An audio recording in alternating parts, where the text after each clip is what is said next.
네, 오늘도 우리 밤송이 회계사님을 모시고 피가 되고 살이 되는 정보에 대해서 한번 알아보도록 하겠습니다. 안녕하세요. 네, 안녕하세요. 예, 귀가 번쩍 뜨이는 얘기를부터 한번 시작을 해보겠습니다. 몇 달 전에 나온 기사인데요. 같은 단지 같은 평형이 3억 차 커지는 다운 계약 의혹. 아니 저건 뭐 많이 나오는 기사입니다. 3억 차이 난다. 다운 계약이다. 혹은 특수관계인 부모와 자식 간에 싸게 준 거래다. 이렇게 볼 수가 있죠. 근데 저렇게 보도가 난 이상 뭐 국세청에서 가만히 있겠습니까? 당연히 조사해서 증여세든지 아니면 다운 계약에 대한 페널티를 부과를 할 텐데요. 근데 우리 밤송이님 채널을 보니까 그렇지 않을 수도 있다. 다운 계약이 아닐 수도 있다. 이런 말씀을 하셨던데 도대체 무슨 얘기입니까?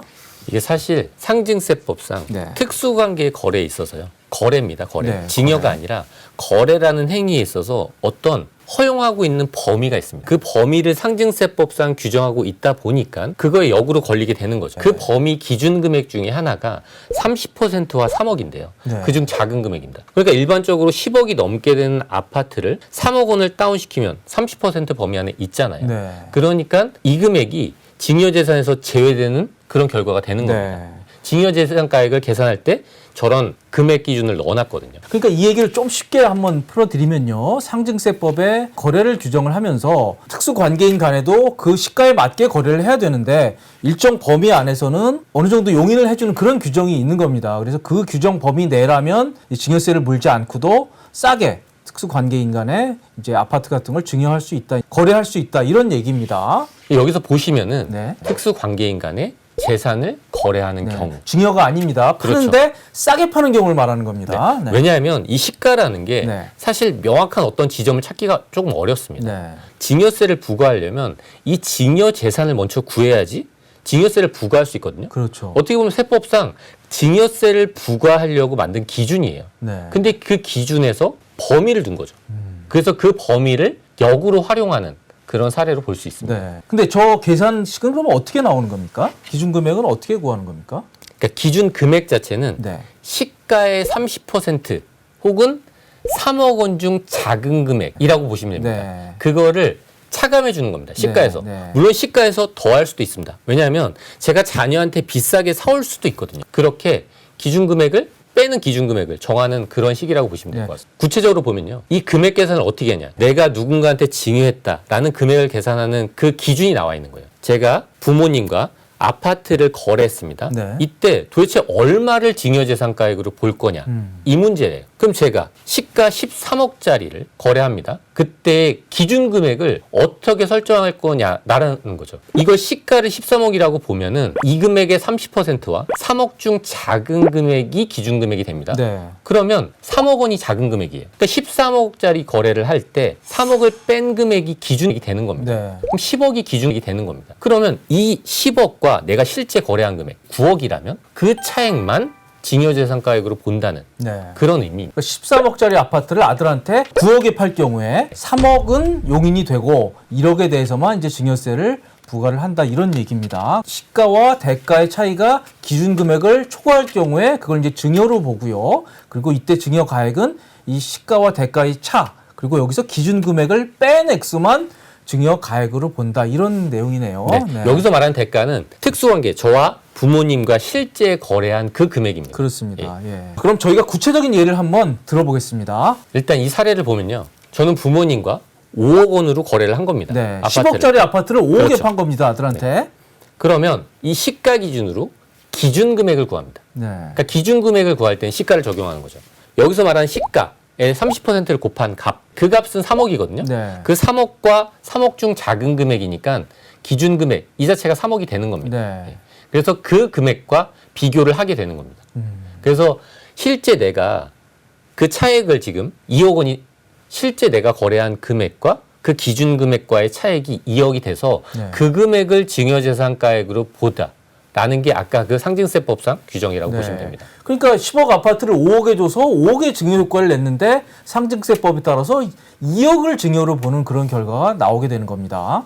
그리고 이와 다르게 7억에 거래한다면 내가 거래한 그 대가와 시가의 차액이 3억이거든요. 네. 그 기준 금액은 그럼 얼마냐? 10억 기준의 30%와 3억 중 작은 금액이다 보니까 그것도 3억입니다. 그럼 결국 증여재산가액을 구할 수가 없는 거예요. 그래서 증여재산가액이 없으니까 네. 당연히 증여세가 없다는 거예요. 그러니까 10억 아파트를 7억에 팔면 아까 그 상증세법 규정에 따라서 증여세는 안 나오게 되는 그런 결과가 발생을 하고 있습니다. 그러면요, 이게 현금을 증여할 경우에 저희가 잘 알고 있는 건 성인의 경우에 5천만 원입니다. 5천만 원까지 증여세가 없고 그걸 넘으면 그 부분에 대해서 이제 증여세를 내야 되는데요. 아까 말씀드렸듯이 3억 싸게 아파트를 팔면 증여세가 없고 그리고 3억을 현금 증여하면 증여세가 많이 발생하거든요. 실제로 얼마나 차이가 날까요?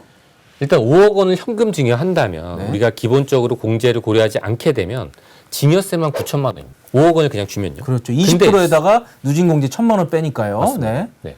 그런데 10억짜리 아파트를 5억에 팔았다면 증여세 기준으로는요. 2억 원에 대해서 증여세가 발생한다는 거죠.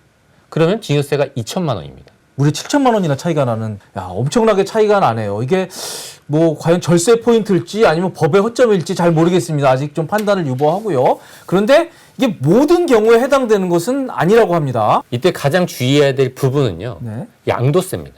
우리가 저와 자녀 간의 거래를 했을 때 저는 판 거잖아요. 그러면 저한테 양도세가 나옵니다. 그렇죠. 아버지가 아들한테 판 거잖아요, 싸게. 일단 증여세는 증여재산가액이 적어지는 건 분명히 맞습니다. 그렇죠. 근데 양도세를 기준으로 보면요. 네. 저는 누군가한테 건물을 팔았거든요. 네.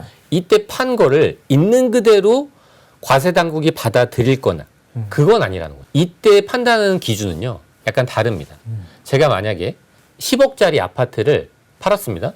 그러면 양도세에서 시가의 기준 금액으로 보는 건요. 9억 5천입니다. 네.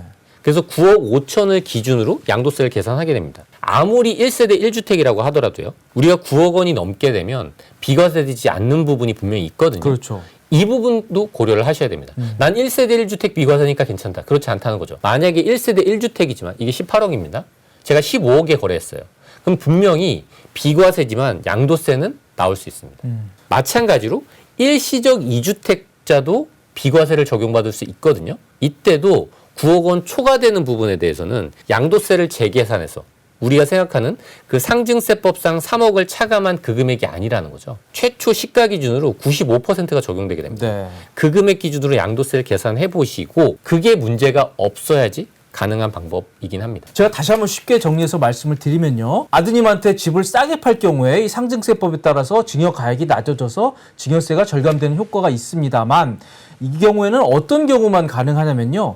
그 양도세를 줄이는 효과가 없는 경우, 즉 1세대 1주택 9억 원 이하일 경우에는 어차피 비과세거든요. 그래서 이런 경우는 딱 적용이 됩니다만 9억을 넘는다거나요. 또는 다주택자 경우에는 이게 아들한테 싸게 팔므로써 양도세가 절감이 되기 때문에 그 부분에서 국세청에서 부당행위 계산 부인이라고 해서 부인할 가능성이 크다. 그러면 양도세가 오히려 더 낼 수도 있다. 이런 해설을 지금 해주고 계십니다. 네, 증여세는 적은 게 맞지만 네. 양도세는 다른 기준으로 적용이 된다는 네. 거죠. 예. 그리고 또 질문이 많이 들어오는 게요. 이게 이제 3억까지는 뭐 싸게 팔아도 된다 그러니까 이게 5천만 원에 포함되느냐 안 되느냐 요거 가지고도 또 댓글로 논란이 있더라고요. 뭐가 맞습니까? 아까 좀 전에 규정을 조금 더 자세히 보시면요. 네. 증여재산가액을 구하는 과정이었거든요.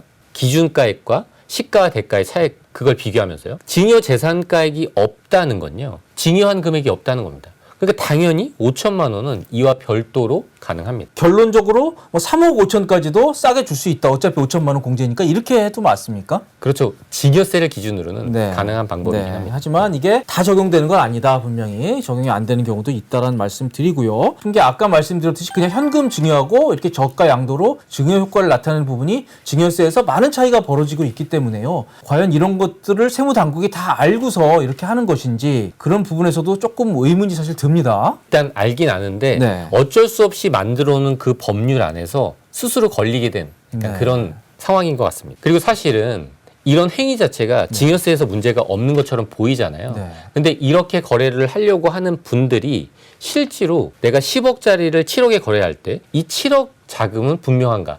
이 부분도 분명히 주의를 해야 된다는 거죠. 그렇죠. 네. 이게 이런 거래를 했다는 게 아무래도 편하게 보이진 않을 거잖아요. 세무당국 입장에서는. 네. 네. 그러면 그 이외에 다른 게 뭔가 잘못됐는지 비교 대상인 다른 분들보다 더 면밀하게 검토할 건 너무 당연한 그런 상황인 것 같습니다. 네, 오늘은 그 유튜브상에서 아주 뜨거운 주제입니다. 3억 5천만 원까지 증여세 없이 증여해주는 방법, 이게 과연 가능한지에 대해서 한번 살펴봤습니다. 오늘 결론은요, 대체로 가능할 경우도 있다, 많이 있다. 하지만 주의할 부분도 있다. 이렇게 결론을 지을 수 있겠습니다. 그리고 이게 현행 그 현금으로 증여할 경우에 공제한도는 5천만 원 규정하고 형평성 문제는 없는지 저희 당국에서도 한번 검토를 해봐야 될 필요가 있다. 이런 생각이 듭니다. 자, 지금까지 도움이 되셨다면 구독과 좋아요 꼭 부탁드리겠습니다. 오늘 속고 살지마 여기까지입니다.